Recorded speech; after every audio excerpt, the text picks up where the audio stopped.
This is the examination of the hidden human condition. You're listening to the Hidden Killers Podcast. This is the Hidden Killers Podcast with Tony Brueski. Robin Dreeke, retired FBI special agent, chief of the Counterintelligence Behavioral Analysis Program, chatting more. Our conversation picking back up on Rex Heuermann. What do you take out of his reaction upon his arrest, saying, is it in the news?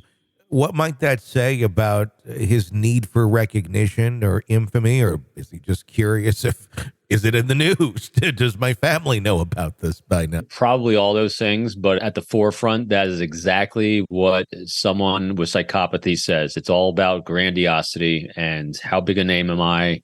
And that's how they exist. That's it. If they're going to keep it hidden until it's not hidden, then once it's uncovered, they want to be the best at it of all times. I'm curious to get your thoughts on Dennis Rader, BTK, speaking out about this. It seems Dennis likes to hear his voice. He always has. Yep. Even when no one knew who Dennis was, when he was just simply the BTK killer and he was free committing his crimes. It almost feels like Dennis thinks he's become a voice in this circle of true crime commentary. And he has, quite honestly, because people have given him a microphone and allowed him to do that.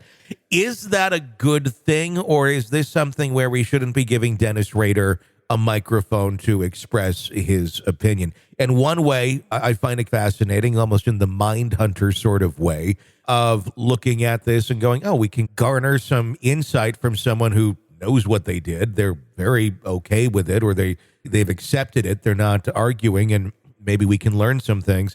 Or should someone like Dennis really just be hiding away in his cave and we can't hear his rants? Isn't that another Kobayashi Maru scenario? Yeah. There's no one scenario on this one.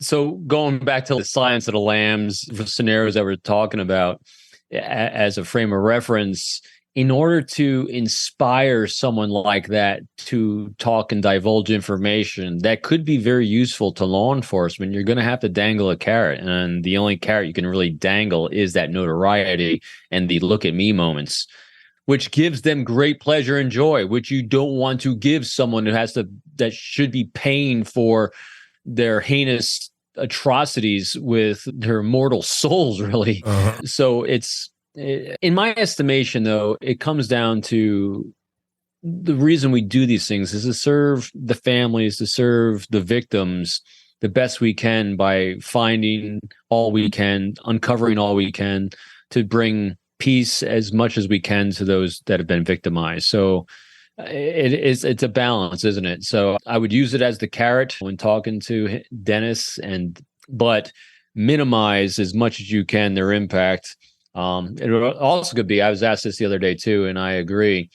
Could this be used with the current subject to maybe elicit a confession, have him share the full extent of what he did if convicted? And yeah, absolutely. Because if you can put the two of them against each other with a one-upsmanship, you could probably get a lot of information that could bring some solutions. That's a very interesting way of looking at it. Have them one up. Oh yeah, you did this, I did that. Wait a second, this one isn't on the record. Really? We've actually used that. Again, on the espionage side, yeah, people that commit espionage and betray their countries generally edge up very high on psychopathy like this. Okay. And when we had arrested this one guy and we needed to find where he hid millions of dollars before the money was confiscated because it was in a lock in one of those storage units that it was going to be in like Storage Wars or something. And we're going to lose. It's really crazy. We're talking millions of dollars, right? Yeah. And also him uncovering at the same time all the children he had victimized, because he just wasn't committing espionage. That's just one side of lives that goes sideways. He had done a lot of horrible things. Yeah. But when we searched his apartment, which if you ever go into a home of someone who's truly high in psychopathy, there's literally nothing there because it's an empty shell. But he had a VCR and one movie, and it was Catch Me If You Can. And so we actually used that movie as, hey, you said you're all that, but this guy is so much better than you. And so we actually used the one-upsmanship to try to inspire him to say, oh, no, I'm much better than he was. I stole much more money than he ever did. And it worked. How interesting.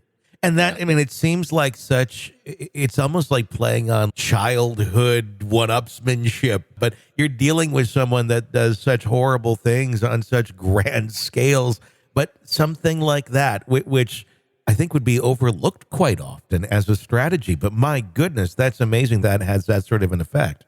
And part of that grandiosity that appeals to many of them is, and you're seeing it with BTK, is the desire to show how awesome they are. Have them teach you. When you go in and let go and I'll tell you, this is greatly challenging for investigators to do, but when you can let go of your own ego and approach them the way that they want to be approached as a great teacher, mentor, and guide, they can tell you an awful lot about that crazy world that is going on inside of that broken brain of theirs. And it was a very useful tool in that case as well, and can be in the future. How interesting. Do you think Rex, as we wrap on talking about him, could he have been profiled better or profiled really at all? I know he was on the police radar towards the end of this. Obviously, it led to his arrest, but we were talking a long span of time. He's someone who just really slipped under because he really did hide everything as very well as he did. Or were people looking more so the other way, not maybe digging into this as deeply as they should? It's just basically by prioritization, you're talking about sex workers who may not have a lot of people out there looking for them or banging the drums saying, let's figure this out. Well, it's a tough question. I think when you look at his profile from the image he projected to the world, that's a pretty typical image. He did a good job of looking like an architect and living the lifestyle he was living. And he, much like BTK, took the people around him by complete shock, especially his wife and kids.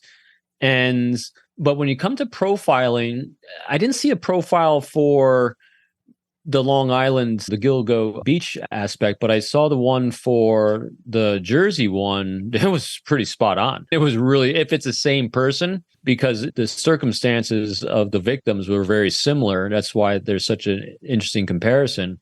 That profile is pretty spot on. Now, the problem with the profile is there's a lot of people that fit that profile of someone who's very meticulous, very dot the I's and cross the T's. And people, especially if you're dealing with a higher intellect individual, like I think he is, given his training, his background, his education, you're dealing with someone that's very skilled at hiding secret place. And we've talked about this before too. Everyone has something they're ashamed of and does a decent job of hiding it. He knew what he was doing was wrong. And I think he had a lot of life skills and repetitions of hiding that secret place very effectively. So when a profile comes in that fits a large number of people that might work in New York City, it's hard to, how do you filter that down from there? This is an examination of the hidden human condition. This is the Hidden Killers Podcast. The Hidden Killers Podcast. With Tony Brueski.